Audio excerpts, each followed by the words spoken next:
আমাদের ধানের শীষের কাজল ভাইয়ের একটা গেঞ্জি পরে আসছি আমি, কারণ গরম লাগতেছে, এই জন্য গেঞ্জিটা পরছি আমি আসতে। আয়সা আমার দোকানদার এখানে একটা টুঙ্গি একটা চায়ের দোকান ছিল, এখানে বসে আমি একটা চা খাইছি। চা খাওয়ার পরে এখন সাংবাদিক ভাইয়ের আসছেনি, কে আসছে আমি তো শিওরভাবে জানি না। আর এগুলো কে বাঁধতেছে সেটা তো আমি নিজেই জানি না, কেন এগুলো তো আমার বাপতির সম্পত্তি না। আমার এলাকা হচ্ছে আমি কুর স্কুলে আমি বসবাস করি কুর স্কুলে। তো এখান থেকে আসে যদি আমার অপরাধ হয় তাহলে আপনারা আমাকে যেটা শাস্তি জানান শাস্তি সেটা মেনে নেব। কিন্তু বাট আমার একটা অনুরোধ, আমি কোনোদিনও অবৈধ কাজে জড়িত হই নাই। আমি মাছের ব্যবসা করি, আমি ওই নিয়ে আমার সংসার চলে, ওই নিয়ে যেতটুকু টাকা কামাই ওই নিয়ে আমার সংসার চলে। আমার নামে যে অভিযোগটা দেওয়া হয়েছে তার জন্য আমি বিচার চাইতেছি আমার জনগণের কাছ থেকে। আমি ওদেরকে চিনিও না জানিও না। এখানে অনেক দিন ধরে এটা ডাবলিয়ারা ভাঙছে দেখছি। এর আগে দোকান ছিল, আমরা তো এর আগে আসতাম, আওয়ামী লীগের আমলেই আসতাম আমরা, কিন্তু আসার পরে তো আমরা কোনোদিনও হয় নাই।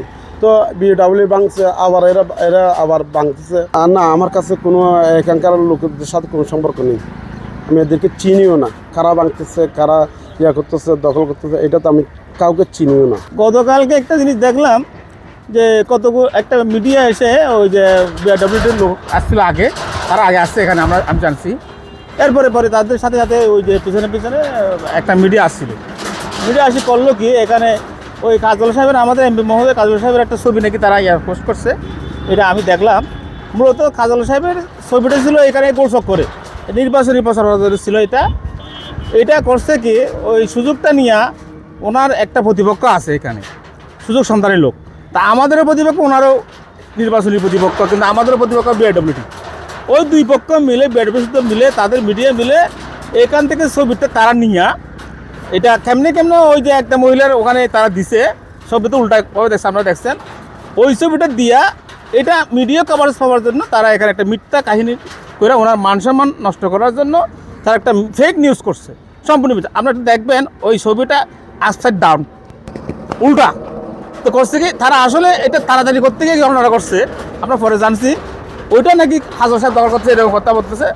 না, এটা ঠিক না। 14 সাল থেকে এখানে লোক বসবাস করতেছে, 14 সাল থেকে আমাদের বিরোধ। তখন তো উনি ছিলেন না, উনি তো হয়তো বা আজকে শপথ, কালকে বা পরশু শপথ করতে পারতেন। এখানে উনি দখল করে, এত উনি তো অভাবী লোক না, উনি তো এগুলো নাই। আবার ওনারা দলীয় কোনো কর্মী এখানে নাই, দলীয় কর্মী কাউকে আমরা দেখি নাই এখানে দখল করতে আসছে বা আমরা সুবিধা নিয়েছি, এরকমও না।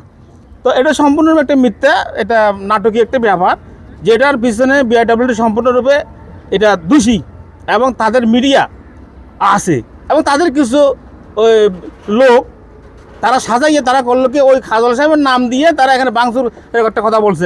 এটা কিন্তু বিএপির কেউ না, কাজল সাহেবের কেউ না, এটা কেউ না। বিআরডব্লিউটি যে নৌবন্দর করার জন্য 700 একর যে জমিটার প্রস্তাব করেছিল, সেটা পরপর 3বার রিজেক্ট হয়েছে। 3বার রিজেক্ট হয়েছে কেন?